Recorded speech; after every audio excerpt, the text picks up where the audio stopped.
আবারও বড় সাফল্য কালীগঞ্জ থানার মীরা পুলিশ ফাঁড়ির পুলিশের। গোপন সূত্রে খবর পেয়ে আইসি ওবায়দুর রহমানের নেতৃত্বে একটি বিশাল পুলিশ বাহিনী রাত্রি আনুমানিক 11টা নাগাদ একটি স্করপিও গাড়ি ও একটি লরিকে দাঁড় করায় মীরা পলাশীর বাসস্ট্যান্ডে। লরিটি তল্লাশি করে চক্ষু চরক গাছ পুলিশের। লোহা ভাঙা বোঝাই এই লরিতে পাচার হচ্ছিল গাঁজা।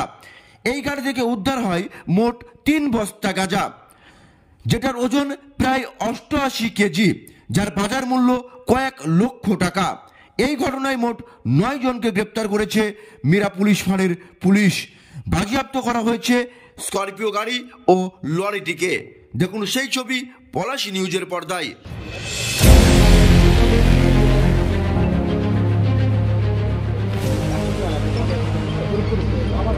এই